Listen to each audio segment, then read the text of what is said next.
Boa noite a todos. O nosso tema Família Universal terá como base o Livro dos Espíritos, especificamente quando se trata da lei de sociedade e outros correlatos, e também o Evangelho segundo o Espiritismo, especialmente o capítulo 20, o seu item 5. Família é uma palavra cuja origem quer dizer fêmulos, ou fâmulos, cuja tradução literal seria escravo doméstico. Na Grécia Antiga, esse tema foi tratado dentro das grandes escolas da Grécia Nobre, de Sócrates e tantos outros filósofos, quando também ali foi apresentada a figura mitológica de Lares, que seria aquele deus grego que tinha exatamente como função organizar os lares, as famílias, os grupos, os clãs que compõem a base, a célula principal da sociedade.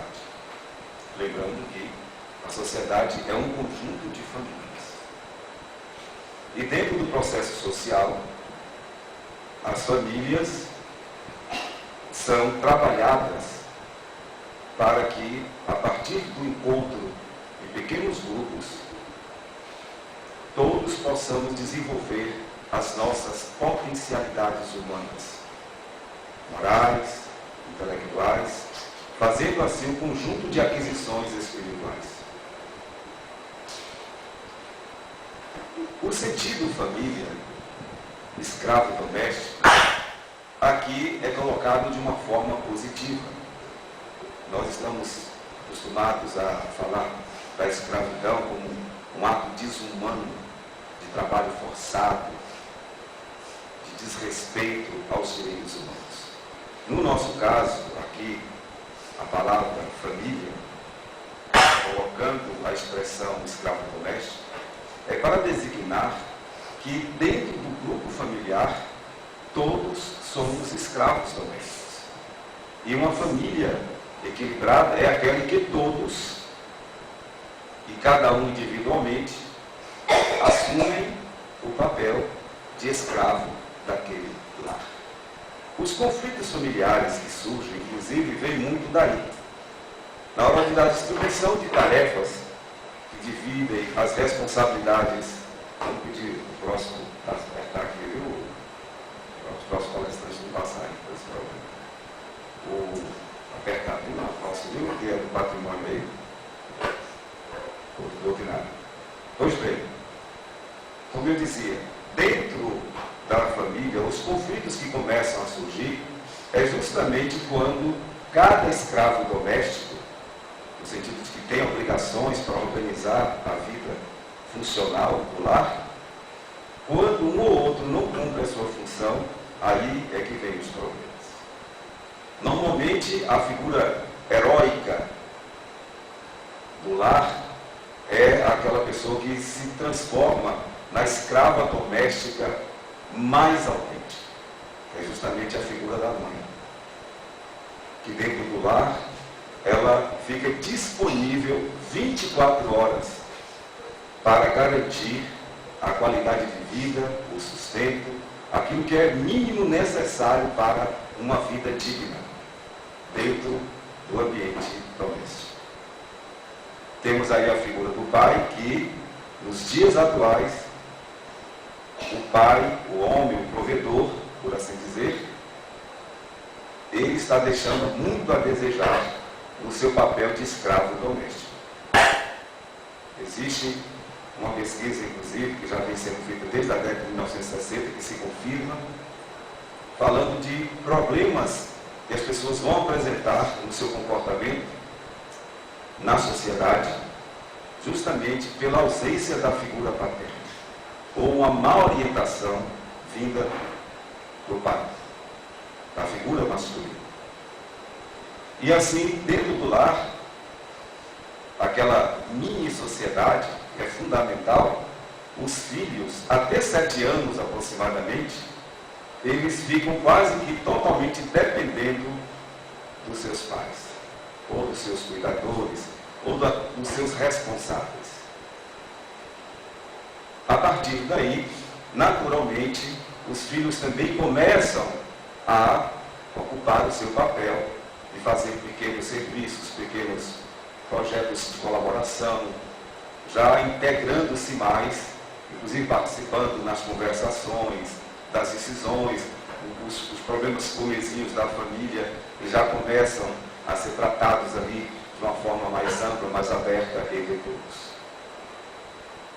Quando a autoridade do lar, seja do pai ou da mãe, ela é feita de forma autocrática, onde apenas um decide sobre tudo, haverá sempre um desastre emocional que vai se apresentar mais adiante, gerando problemas psicológicos que vão exigir tratamento continuado muitas vezes. Mas quando a família consegue viver num processo democrático, onde todos participam de tudo e a palavra de cada um é apreciada, analisada e depois é que se chega a um consenso. Esta é a família que vai gerar as pessoas que vão aprender a viver em sociedade, sendo pessoas produtivas, felizes, pessoas que vão espalhar a paz e o equilíbrio por onde forem. E também, se a autoridade da família, se ela for anárquica, e hoje em dia muitos estão optando por esse processo, tipo assim, cada um faça o que achar melhor, do seu jeito, depois a gente vê como é que fica. Essa tem sido uma prevalência, onde a autoridade está sendo exercida de forma anárquica, trazendo também grandes problemas dentro da sociedade, trazendo inclusive pessoas com dificuldades de conviver até com elas próprias, muito menos com facilidade, já se não convive consigo mesmo bem, não vai conseguir conviver em sociedade bem. Aí já entra a psicologia de Jesus. Você vai amar o próximo assim como você se ama. Então, se você não aprender dentro do lar a ter equilíbrio dos seus impulsos, das suas emoções, quando você sair para a sociedade, você vai ser um objeto de transtorno e perturbação. Uma pesquisa que foi feita inicialmente na década de 1960, dentro de uma escola com crianças de 4 anos, muito simples, essa pesquisa é sempre repetida por alguns autores, seguidores dessa linha de reflexão psicossocial. A pesquisa foi o seguinte: uma experiência, um laboratório dentro de uma sala de aula. Crianças de 4 anos, elas tinham a opção de escolherem um docinho que a professora colocou numa mesa da sala de aula. E a professora fez a seguinte proposta: olha, esse doce aqui é para vocês. Agora vai ser assim, eu vou dar uma saída e vou voltar logo. Então, quem quiser pegar algum doce enquanto eu estiver fora, vai pegar apenas um doce. Mas se aguentar, esperar eu voltar, vai ganhar 2 doces. A sala estava sendo monitorada para se ver o resultado depois, sem colocar ninguém em exposição. Foi feita com funcionários de uma faculdade.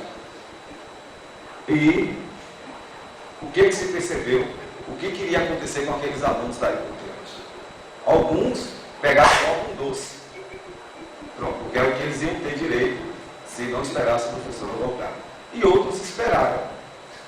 E receberam 2 doces, porque souberam esperar. Esses alunos continuaram a ser monitorados, e quando percebeu-se, quando eles já estavam saindo da adolescência para a idade adulta, aquelas crianças que pegaram o doce impulsivamente, sem esperar o retorno, apresentaram grandes dificuldades na convivência social. Inclusive dificuldades na aprendizagem, apresentando insegurança e, por outro lado, agressividade por causa da insegurança. Aquelas crianças que souberam esperar, que controlaram os impulsos, isso com crianças de 4 anos de idade, a experiência à época, mas agora demonstravam um outro nível de equilíbrio, de controle das suas emoções. Se saíram bem nos estudos e se saíram bem em todas as áreas do relacionamento. Pesquisa essa feita mais adiante com um grupo de crianças da África e com um grupo de crianças da Ásia. A mesma experiência foi feita. E o que se percebeu é que as crianças africanas, a maioria, não esperou o professor voltar. Pegou logo o primeiro doce que tinha direito. E não ganharia doce porque não teve a paciência de esperar a volta do professor. Os asiáticos, em sua maioria, esperavam. Mas uma coisa que esse estudo, ao longo dos anos, das décadas, foi mostrando foi o seguinte. Curiosamente, as crianças que não tinham controle dos seus impulsos eram crianças que não tinham a figura paterna, o pai, como uma pessoa presente e equilibrada dentro do lar. Inclusive, naquela pesquisa com os africanos, a grande maioria, inclusive, eram pessoas abandonadas, eram órfãos de pai. Dentro desse princípio, dessas pesquisas todas, quem trabalha com educação procura analisar o que está acontecendo com o jovem de hoje e de ontem, de todos os tempos. Se verificou que a reação dos jovens nas décadas todas é a mesma. A diferença está justamente na maneira como elas foram educadas. A Federação Espírita Brasileira vem trabalhando arduamente, investindo mesmo, para que todas as casas espíritas promovam a evangelização infanto-juvenil. E as nossas observações também, dos nossos trabalhos, graças a Deus aqui no Mar das Casas Espíritas, a maioria procura fazer esse trabalho, observa-se também que aqui as nossas crianças apresentam certas impulsividades, certas dificuldades emocionais. Mas já percebemos também, sem censura a ninguém, apenas como um trabalho analítico, que as crianças que apresentam maiores dificuldades emocionais, impulsividades e até dificuldades de relacionamento e na aprendizagem, de entendimento dos temas, são pessoas cujos pais, cuja autoridade familiar ou autoridades familiares não valorizam a educação moral, a educação espiritual dos seus filhos. Muitas vezes mandam lá para o centro, vai, manda para o centro, porque vai ser bom. Mas os próprios pais não demonstram nem para os próprios filhos que eles acreditam nisso. O que faz com que a maior parte das crianças também venham por obrigação, mas não levem tão a sério o conteúdo que aí é colocado. Nós temos um problema prático a resolver do ponto de vista neurológico, que é justamente o fruto da pesquisa feita por cientistas americanos da NASA em relação ao cérebro humano. Como já era previsto pelo Espiritismo desde a década de 1930, haveriam grandes avanços na neurociência, na engenharia genética, para um melhor conhecimento dos neurotransmissores e tudo aquilo que faz parte da vida físico-química, das repercussões emocionais, espirituais e psicossomáticas. E uma das pesquisas está mostrando o seguinte, em relação ao nosso cérebro, que tudo aquilo que a gente ouve, e tudo que a gente ouve é aprendizado, independente da qualidade. Por isso que hoje eu estou assim, muito triste com a qualidade musical da preferência da maioria do nosso país. E promove realmente um abalo neuroquímico que não deixa as pessoas com alegria, com predisposição para viver com equilíbrio e com respeito. Mas a pesquisa mostrou o seguinte: 72% daquilo que a gente ouve, daquilo que a gente aprende, portanto, entre aspas, fica esquecido. Nós esquecemos. E aqui também a gente faz uma pesquisa interna com relação aos estudos que são feitos em nossas casas, os cursos que são regulares, permanentes, como recomenda Allan Kardec no seu projeto 1868. E verificamos também que as pessoas que fizeram os cursos, com o tempo, elas também esquecem, talvez até mais do que 70% daquilo que aprenderam. Por isso que os temas precisam ser repetidos constantemente. Teve até uma pessoa, uma professora, falou assim: Valfrido, todas as palestras suas, você só foca em 2 pontos. Tudo seu é amor e caridade. Amor e caridade. Falou desse jeito. Eu falei, porque é isso que importa. O que a gente precisa aprender mesmo, que Jesus insistiu, foi isso. Amor e caridade. E mesmo assim, falando desse tema com muita frequência, a gente ainda vai esquecer. Tanto é que Jesus é um esquecido. Até nós que dissemos que confiamos em Jesus, mas a gente não faz muito esforço para que ele confie na gente. Isso, inclusive, quem observa é o espírito Humberto de Campos, através de Chico Xavier. Mas o Espiritismo está nos propondo o quê? Que a gente use o processo da convivência doméstica para a gente educar as nossas emoções. O grande problema que as escolas enfrentam e a sociedade como um todo, especialmente quando se refere a jovens, é muito preocupante. Por que que o índice de desrespeito tem crescido tanto? Hoje, particularmente para mim, como educador, foi um dia muito triste. A notícia que tivemos agora há pouco, antes de vir para cá, de que milhares de brasileiros hoje já foram às lojas procurar armas. Um período em que a gente deveria estar falando em paz, em desarmar. Nós estamos indo por um caminho inverso. Sem querermos fazer qualquer crítica político-partidária, mas é uma realidade da qual a gente está fazendo parte e não poderemos deixar de observar. Essas coisas é que vão nos educar. Outra coisa que eu observei muito neste recesso, mas muito cuidadosamente, eu tentei com a ajuda da minha filha para a gente aprofundar essas pesquisas, é o número de homens que matam mulheres. Mas é algo que, quando os dados chegaram até mim, eu falei, não é possível. Eu não acredito, não é possível que isso seja assim. Mas observando, não só aqui no Brasil, como em outros países também, em países que foram pelo mundo, é algo absurdo em relação à intolerância, especialmente do homem. Acontece com mulheres também, mas principalmente com o homem, quando um relacionamento chega ao fim. Quando alguém diz, olha, eu não quero mais, usando o seu direito, o seu livre-arbítrio de escolher com quem quer conviver intimamente na sociedade. A grande questão é, quem está produzindo isso?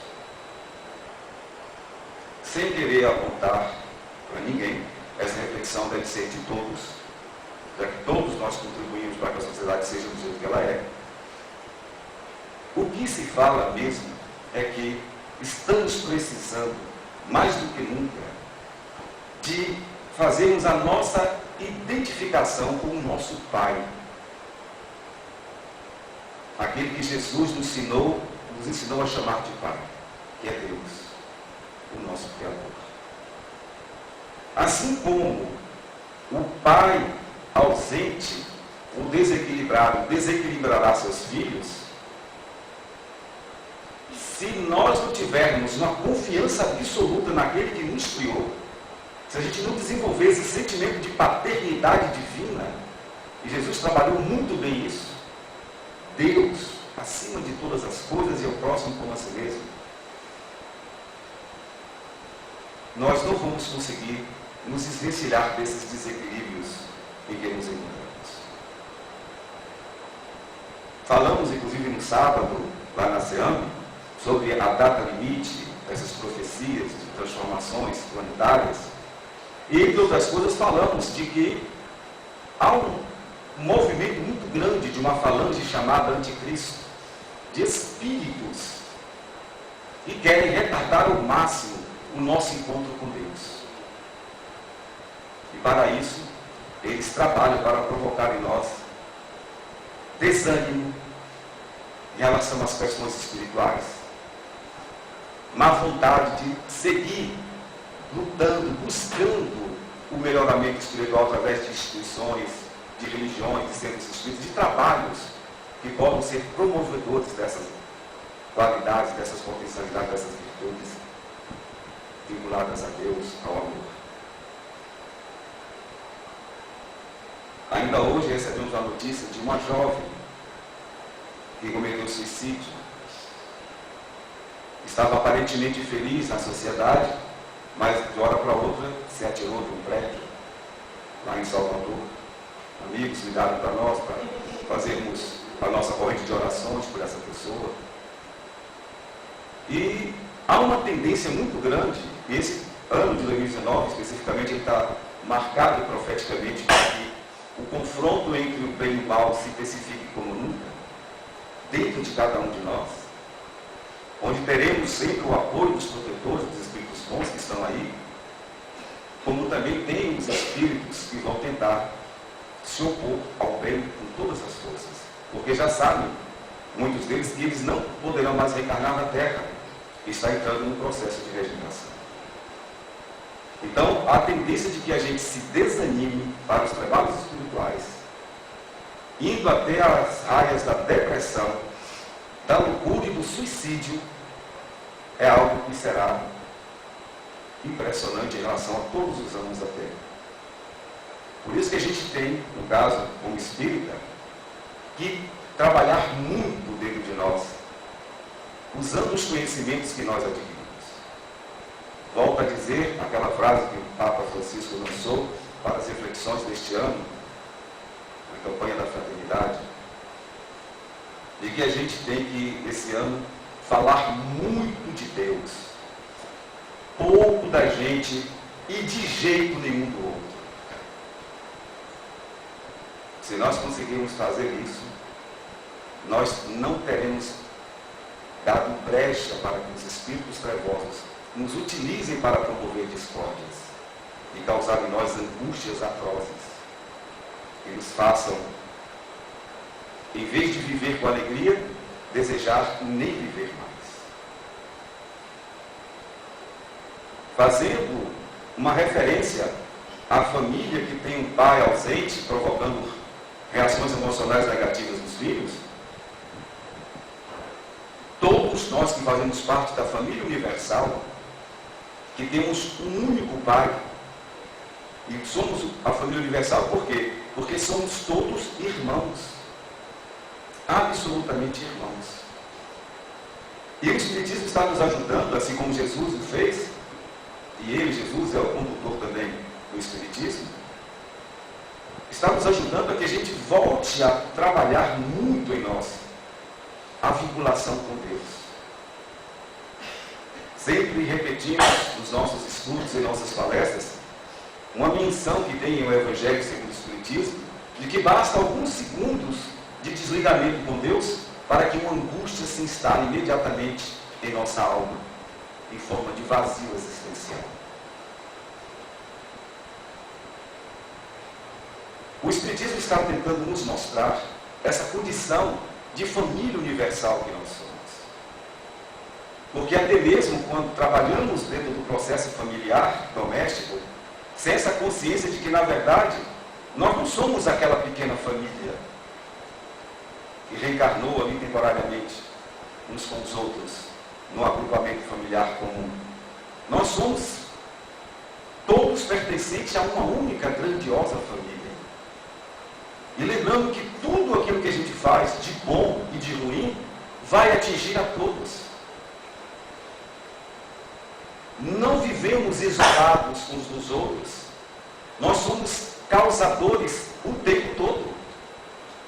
Tudo que a gente pensa é energia e está causando alguma reação natural no universo. Se nós agimos de forma equivocada, pensamos de forma desequilibrada, as nossas energias não ficarão apenas em nós, elas vão repercutir em todo o universo. Assim como as coisas boas que fizermos, elas também vão beneficiar não apenas a nós, mas a todos que nos circundam.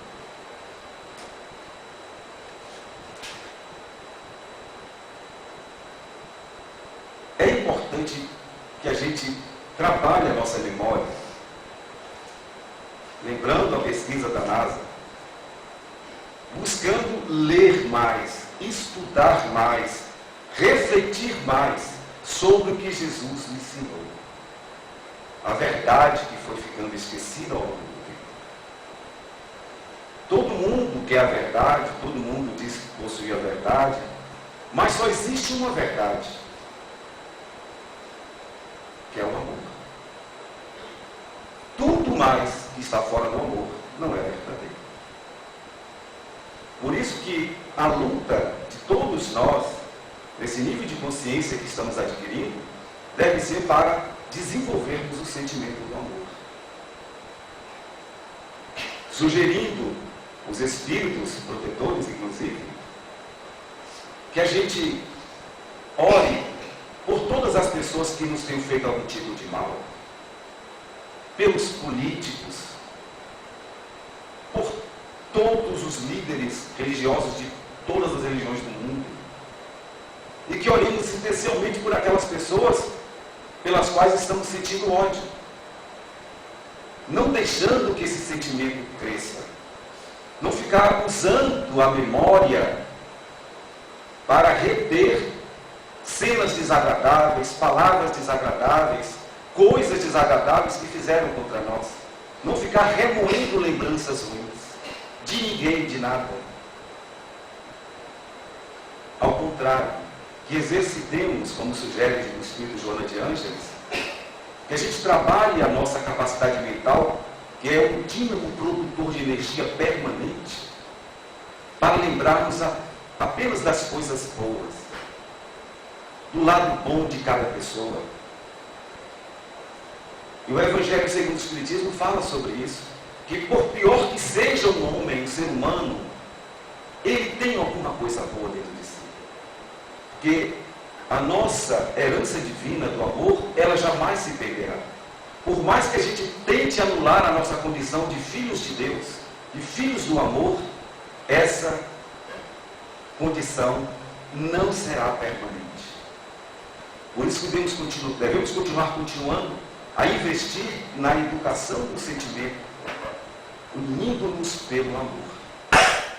Essa deve ser a base de todas as nossas ações, de todas as nossas propostas de vida, seja com a gente, na nossa intimidade, principalmente, construindo dentro de nós um reino de Deus, como Jesus sugeriu, e a partir daí fazer um esforço para que dentro do grupo familiar isso se estenda, e com essas raízes firmes dentro de nós, lutando para que Deus esteja realmente em nossas ações, em nossos pensamentos, lembrando sempre que Deus é amor, e amor é a única verdade. Assim, quando nós sairmos para a sociedade, nós seremos pessoas respeitadoras, produtivas, equilibradas, e vamos espalhar equilíbrio e paz por onde nós caminharmos. Mas é importante investirmos em nós, cada um individualmente, com a consciência que a gente já tem, e os educadores, os familiares, levando isso para as suas casas, para o ambiente doméstico. Que nenhuma casa fique um dia sem refletir sobre Deus, o que Ele representa como Pai, sobre a nossa condição de filhos. E assim, todos os dias a gente vai renovando e vai se lembrando, eu tenho um Pai. Igual uma frase de Damião que eu ouvi outro dia, eu não sou dono do mundo, mas eu sou filho do dono. Lembrando que nós somos todos donos de tudo, e partilhamos de tudo com Deus. Se alguém está retendo bens aqui ou acolá, ótimo, é a tarefa dele, Deus permitir. Se nesse momento eu estou com uma condição de poucos bens materiais, ótimo, é porque nesse momento eu preciso exercitar a capacidade de viver com o mínimo possível. E jamais desenvolver inveja, ciúme, em relação ao que um tem ou que o outro deixou de ter.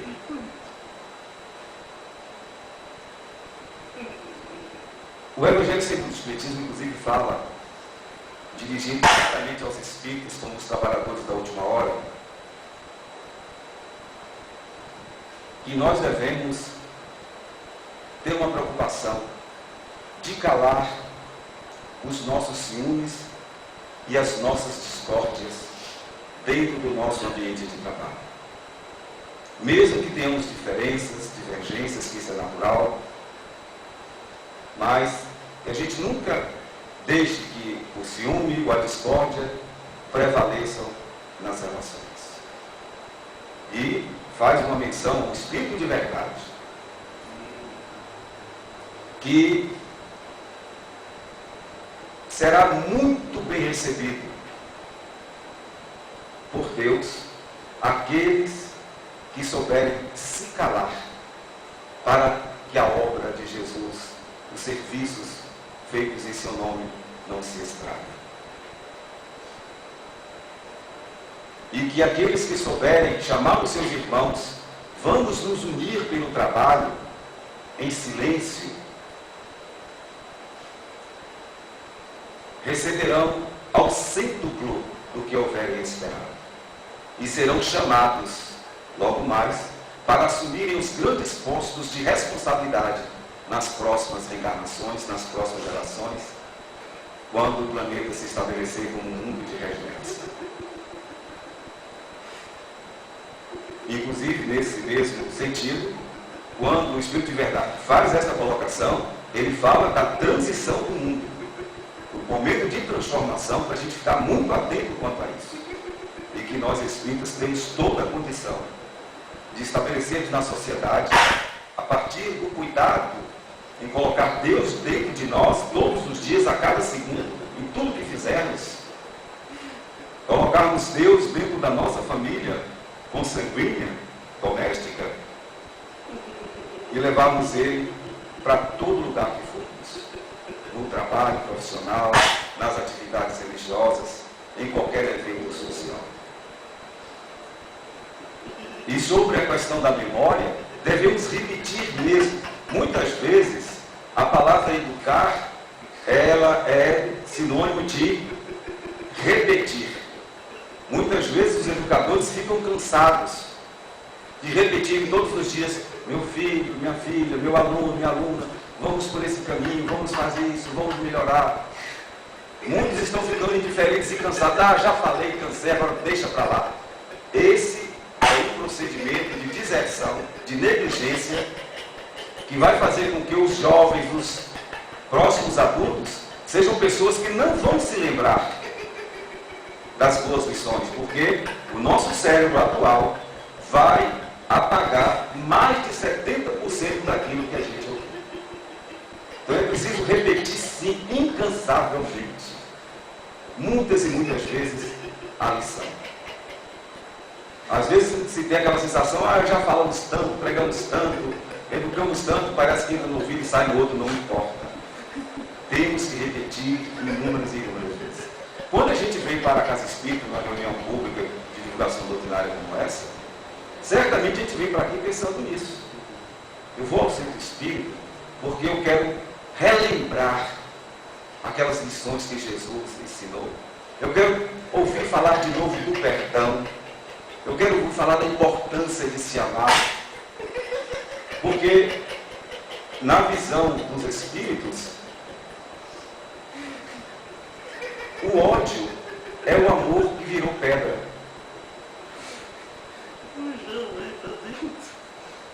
E assim nós temos essa consciência de que o ódio é o endurecimento dos sentimentos. É quando a gente se nega a perdoar e dá evasão para que o clima de violência, de desrespeito, se amplie a graus em que nós estamos agora, onde a ameaça de guerras entre nações, entre pessoas, entre os vizinhos, chegou a pontos insuportáveis.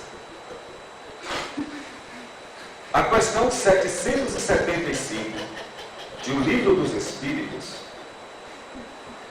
ali Kardec pergunta: se houvesse o rompimento dos laços de família, o que aconteceria? A resposta é o recrudescimento do egoísmo. Recrudescimento significa o aumento do egoísmo entre as pessoas.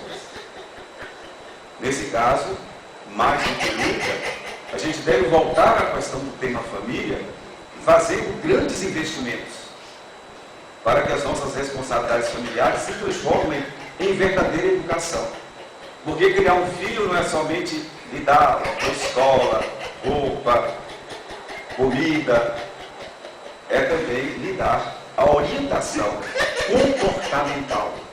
E além de dar a orientação verbal, principalmente, mesmo com as imperfeições, fazendo esforço para colocar em prática aquilo que está pregando. É desse jeito que nós vamos ter uma sociedade saudável. Não fazendo isso, esquecendo-se desses elementos, não adianta programas de armar, desarmar, qualquer outra proposta, não vai mudar absolutamente nada. As coisas vão continuar como estão e a tendência é piorar, porque se nós esquecermos cada vez mais as coisas boas que nós aprendemos, o que é que vai sobrar? Só as imperfeições que nós já possuímos. Nesse sentido de imperfeições, nós somos todos iguais.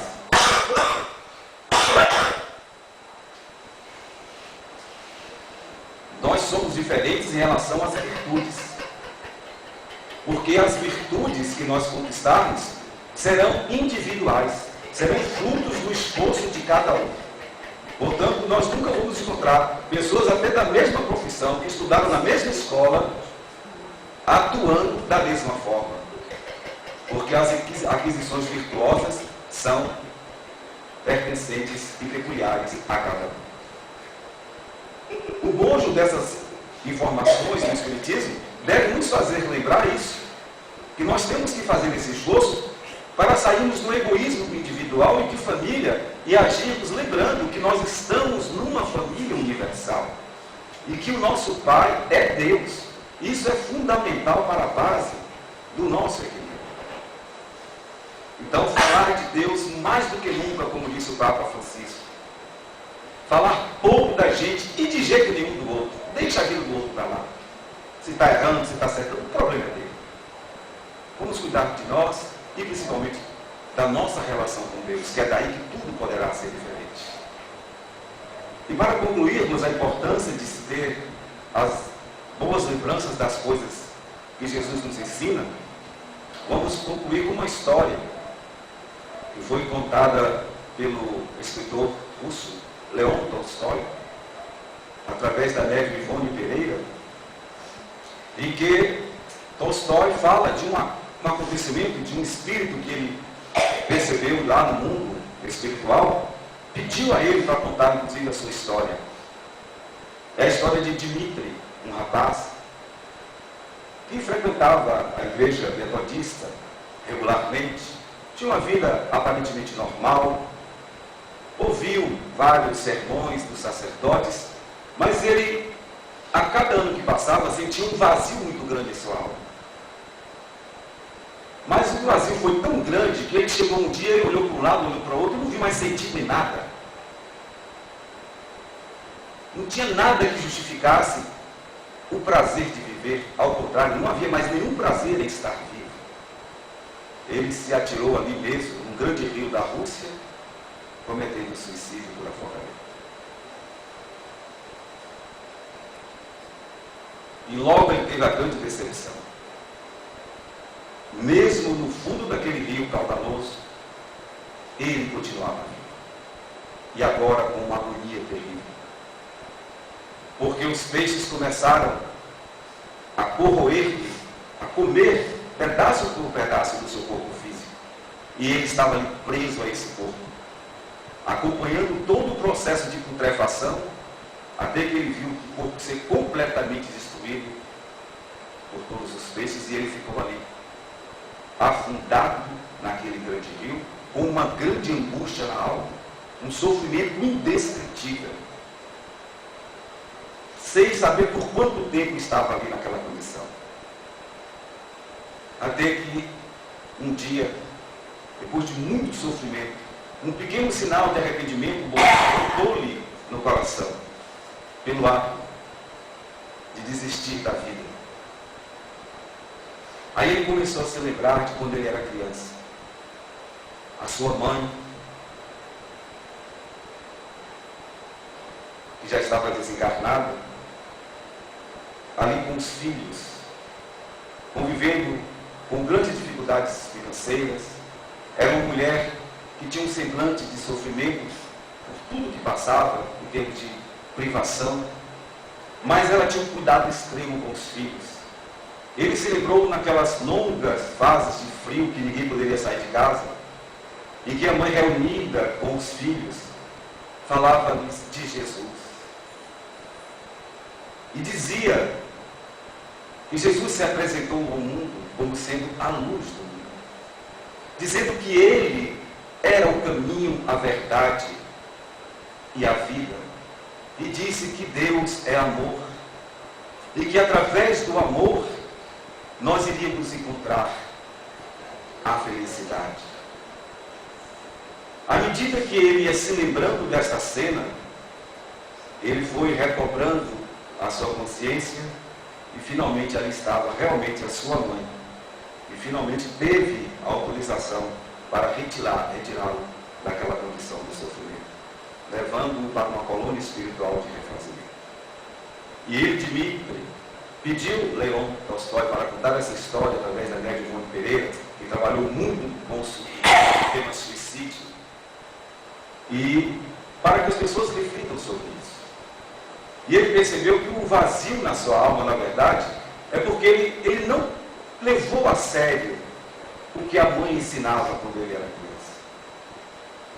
Não ouviu as palavras ditas por Jesus para que a gente se vinculasse a Deus e que não nos prendêssemos aos bens materiais, às ilusões dos prazeres terrenos, e que focássemos apenas na caridade. Lembrando que Jesus